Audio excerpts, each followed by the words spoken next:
Nakakakita ka ba ng taong sumira sa sarili niyang buhay dahil sa kawalan ng pagpipigil sa sarili? Baka nawalan ng trabaho, nasira ang isang mahalagang relasyon, o gumawa ng mga desisyong hindi na mababawi dahil sa galit o kawalan ng pag-asa. Madalas mangyari ito, di ba? Parang nagbibingi-bingihan lang tayo sa lakas ng pagkontrol sa ating emosyon, tapos bigla tayong magtatapos na malungkot, frustrated, at mag-isa. Pero isipin mo naman kung kabaligtaran nun. Isipin mong may ganap kang kontrol sa sarili. Nakakalma ka habang ang iba'y nagwawala. Gumagawa ka ng matalinong desisyon imbes na padalos-dalos. Ikaw ang hari ng sariling isipan, hindi alipin ng emosyon.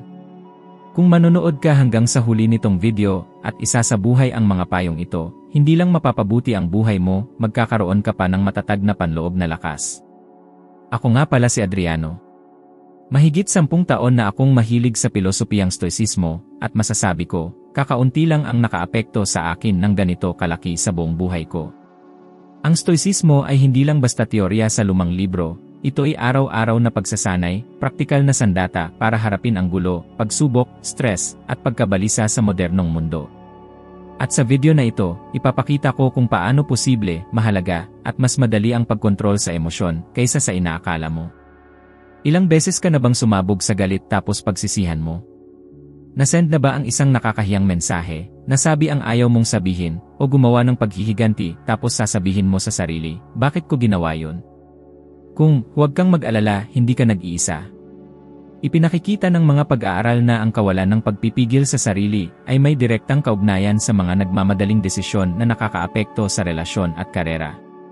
Ayon sa pagsasaliksik ng Harvard University, mahigit 70% ng mga na-interview ang nagsabi na gumawa sila ng mahahalagang desisyon habang emosyonal at pinagsisihan nila ito pagkatapos. 2,000 taon na ang nakakaraan, binabalaan na tayo ng stoicismo. Sabi nga ni Seneca, ang galit ay isang maikling pagkabaliw. Tama nga. Kapag kontrolado ka ng emosyon, hindi na ikaw ang ikaw. Para bang may ibang personalidad na kumukuha ng kontrol, isang padalos-dalos, bulag, at nagmamadaling bersyon mo. At ang mas nakakalungkot, marami ang ganyan habang buhay. Bilanggo ng kanilang damdamin. Ang pagkontrol sa emosyon ay hindi ibig sabihin na magiging robot ka na walang nararamdaman. Ito ay pag-aaral na mamuno sa iyong mundo sa loob bago pa ito sirain ang mundo mo sa labas. Pag-angkin ng kapitan ng iyong isipan na parang kapitan ng barko sa gitna ng karagatan. At ito ay hindi lang tula, ito ay kaligtasan.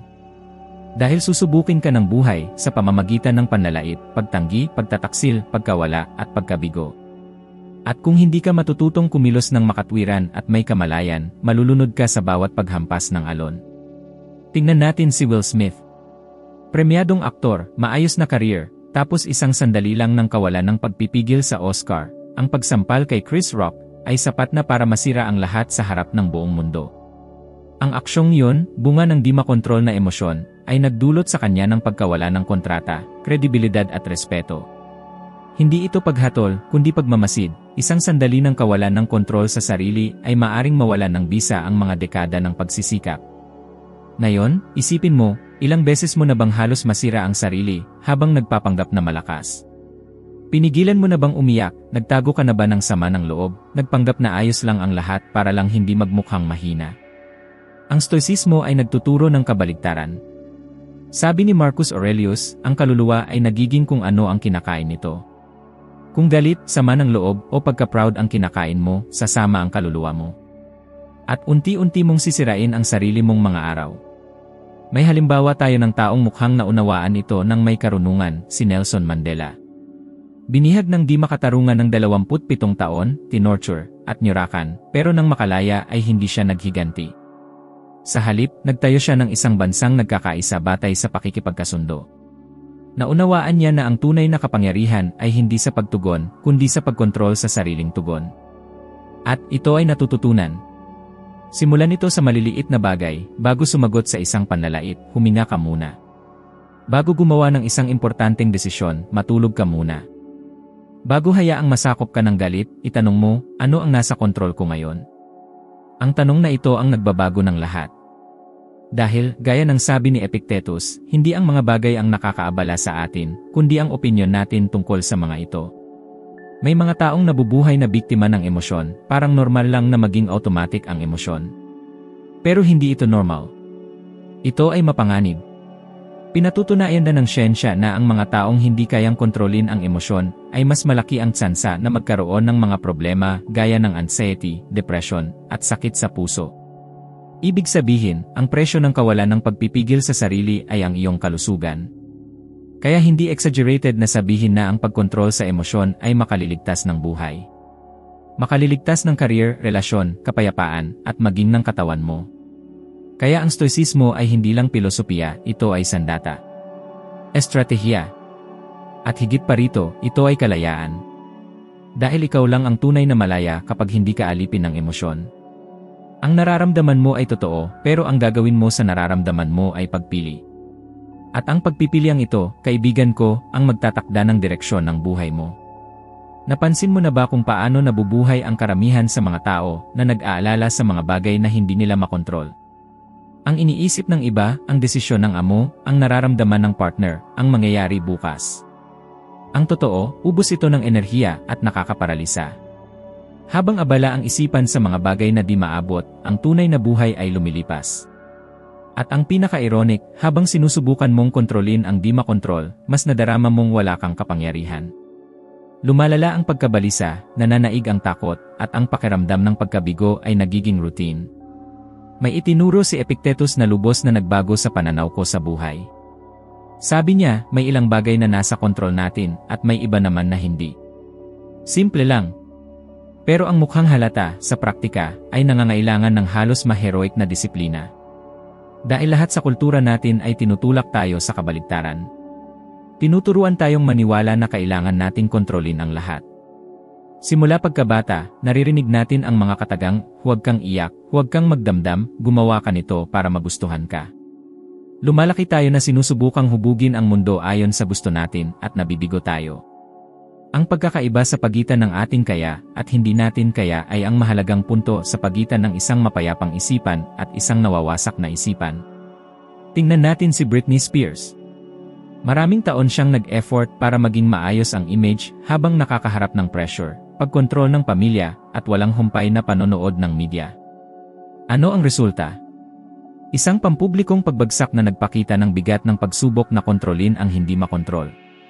Wala siyang kontrol sa sarili niyang kalayaan o kung paano siya nakikita. Ito ay humantong sa isang serye ng mga traumatic na pangyayari dahil sa pakikipaglaban sa panlabas na puwersa na walang sinuman, kahit gaano pa kasikat, ang kayang kontrolin. Ngayon, sa kabaligtaran, tingnan natin si Viktor Frankl, isang psychiatrist na Austrian at nakaligtas sa Nazi concentration camps.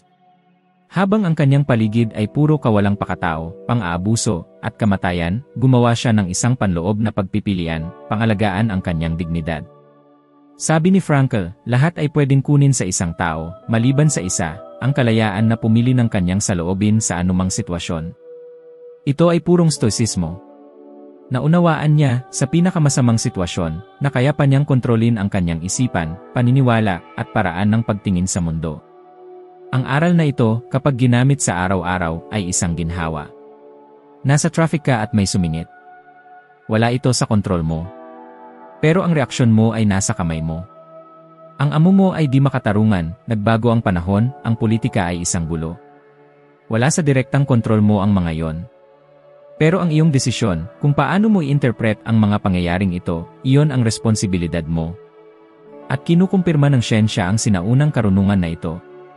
Isang pag-aaral na inilathala ng American Psychological Association ang nagpakita na ang mga taong may mataas na antas ng internal locus of control, ibig sabihin, ang mga nakatuon sa kanilang magagawa sa halip na mag-alala sa panlabas na mga kadahilanan, ay may mas malaking posibilidad na makamit ang kanilang mga layunin, mahawakan ng maayos ang stress, at mabilis na makabangon mula sa trauma.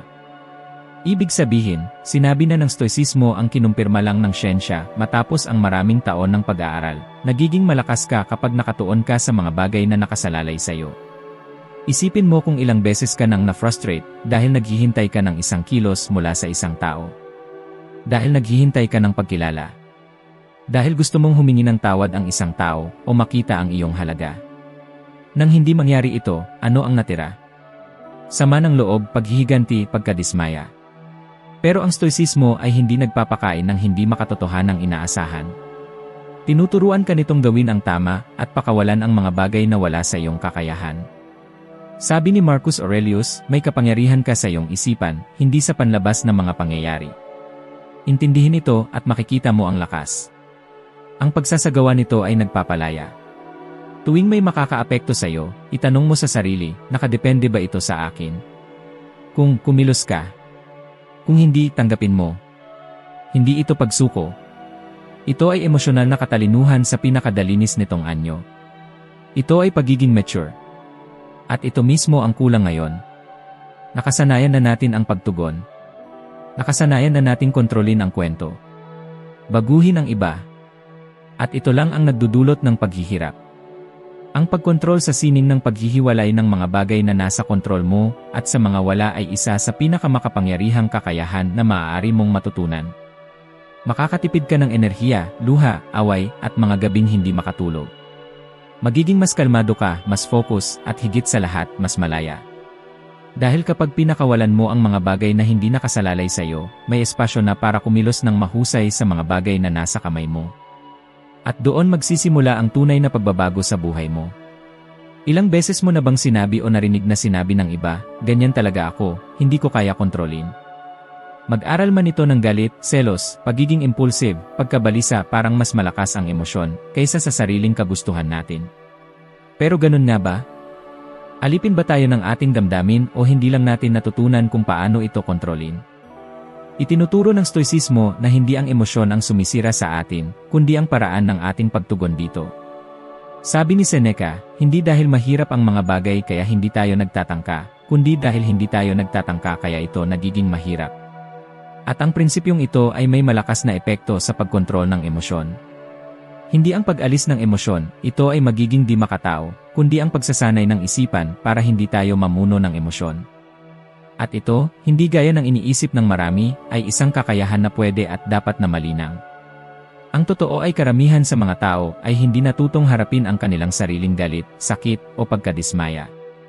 Lumaki tayo na naririnig na ang lalaki ay hindi umiiyak, na ang babae ay mas sensitibo, na kailangan mong pigilan ang pag-iyak, pero walang nagturo sa atin kung paano harapin ang ating nararamdaman, intindihin ang pinagmulan ng emosyon, at piliin ng may kamalayan kung paano tutugon. Ang resulta nito ay isang mundo na puno ng impulsive na reaksyon, mga nasirang relasyon, dahil sa mga salitang sinabi sa init ng ulo, mga desisyon na ginawa sa sukdulan ng kawalan ng pagpipigil, at mga buhay na sanay may ibang takbo, kung natutunan lang ng tao na kontrolin ang sarili. Isang malinaw na halimbawa ng nangyayari kapag ang emosyon ang nangunguna ay ang pampublikong pagbagsak ni Kanye West. May talento, may paningin, pero madalas na nasasangkot sa pagsabog ng emosyon, hindi kinakailangang mga alitan, at mga desisyong naglagay sa panganib ng kanyang career at imahe. Ang talento ay hindi sapat para mapaglabanan ang bigat ng emosyonal na kawalang katatagan. At ipinapakita nito na ang panlabas na tagumpay ay maaaring dumating ng sandali, pero kung walang pagpipigil sa sarili, maaaring masira ang lahat sa loob ng ilang araw. Ngayon, ang kabaligtaran ay totoo rin. Isang halimbawa ng pagkontrol sa emosyon ay si Keanu Reeves.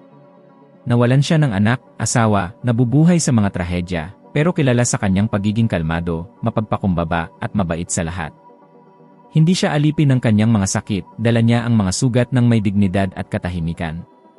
Ito ay stoicismo sa pagsasagawa, kahit hindi pa niya nabanggit ang mga sinaunang pilosopo. Pinatitibay din ito ng siyensya. Isang pag-aaral na inilathala sa journal na Emotion, ng Ye, ay nagpakita na ang mga taong may mas mataas na kakayahan sa pag-regulate ng emosyon ay may mas mababang antas ng pagkabalisa, mas matibay sa stress, at nagtatayo ng mas malulusog na relasyon. At paano nabubuo ang kakayahang ito? Sa pagsasanay.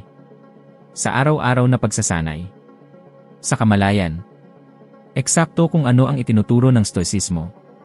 Sa kasalukuyan, kung saan lahat ay nangangailangan ng mabilis na tugon, kung saan binobomba tayo ng mga notification, pangangailangan, pagkukumpara, at hindi makatotohanang inaasahan, ang pagkontrol sa emosyon ay higit pa sa isang bentahe. Ito ay isang pangangailangan. Kapag may pumupuna sa iyo, kapag may tumatama sa iyong damdamin, kapag may masamang balita, ano ang gagawin mo? Sasabog ka? Tatahimik at kakainin ng inis? O mamasdan mo ang iyong nararamdaman, kilalanin ito, at tutugon ng may karunungan?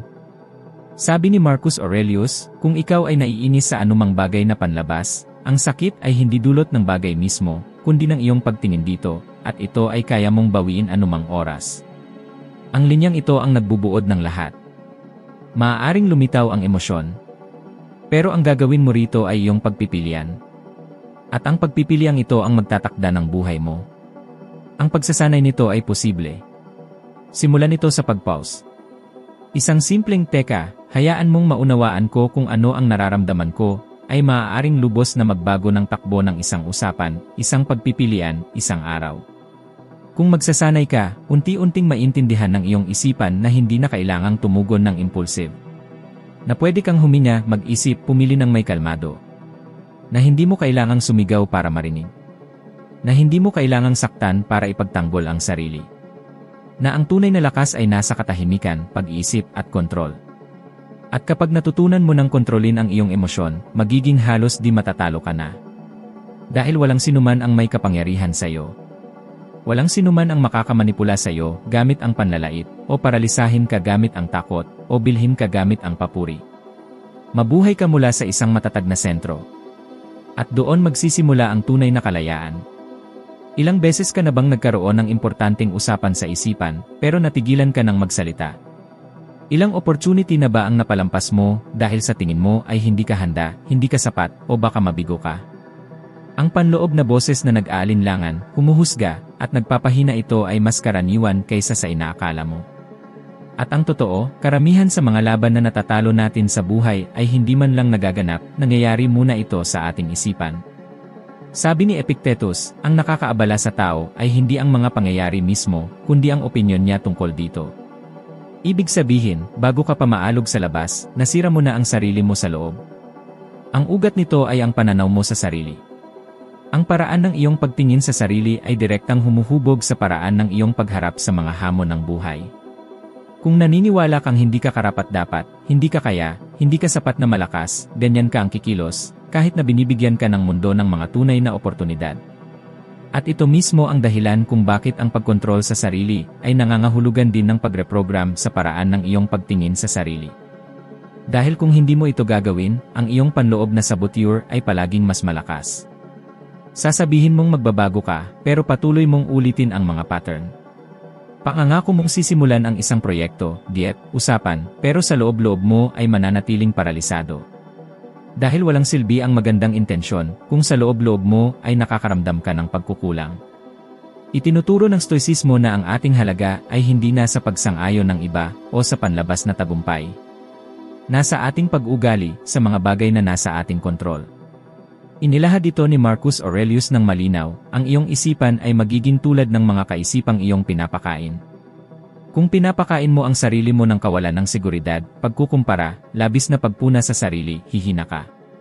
Pero kung pinapakain mo ang sarili mo ng responsibilidad, pagninilay, at may kamalayang pagkilos, lalago ka sa loob, at ito, sa paglipas ng panahon, ay magbabago ng lahat sa labas. Karamihan sa mga tao ay nabubuhay na nakakulong sa isang minanang mental pattern. Labis silang kinritiko noong bata pa, hindi sila binigyan ng encouragement, lumaki sila sa mga lugar na ang pagkamali ay tanda ng pagkabigo. At ngayon ay dala-dala nila ang di nakikitang bagahe na ito, at nakakaramdam ng pagkakasala dahil hindi sila perpekto. Pero walang perpekto. Ang pagkakaiba sa pagitan ng mga taong lumalaki, at ng mga taong tumitigil ay hindi sa pagkakamali, kundi sa ginagawa ng tao rito. Isang halimbawa na nagpapakita nito ay ang kaso ni Amy Winehouse. Isang henyo na artista, pero may isipan na puno ng matinding sakit, mababang pagtingin sa sarili, at patuloy na pagtakas sa pamamagitan ng self-destruction. Hindi siya natalo ng talento, natalo siya sa maliit na larawan ng kanyang sarili, na napalaki sa buong buhay niya. Masakit pero totoo. Ngayon, ang kabaligtaran ay umiiral din isang pangalan na kumakatawan sa panloob na lakas, pagbabago, at pagkontrol sa sarili ay si Terry Crews. Naabuso siya, nyurakan, lumaki sa takot pero nagdesisyon siyang basagin ang cycle. Masigasig niyang pinagtrabahuhan ang kanyang mindset, natutunan niyang pahalagahan ang sarili, baguhin ang sakit sa lakas, at ngayon ay isang modelo ng balanse, tiwala, at pagpipigil sa sarili. Hindi niya binalewala ang trauma, hinawakan niya ito at nagdesisyon na hindi na ito magtatakda kung sino siya. Kinukumpirma ng mga pananaliksik na pang-agham na ang paraan ng ating pagtingin sa ating sarili ay may direktang impluwensya sa ating pag-ugali, pagiging produktibo, at emosyonal na kagalingan. Ipinapakita ng mga pag-aaral ng American Psychological Association na ang mga taong may malusob na pagtingin sa sarili ay mas mahusay na nakakaharap sa mga hamon, mas mabilis na nakakabangon mula sa mga pagkabigo, at may mas malinaw na paningin sa paggawa ng mga mahirap na desisyon. Hindi lang ito ang pakiramdam na maging mabuti, ito ay ang paggawa ng mabuti, kahit na sinusubukan kang sabotahehin ng emosyon.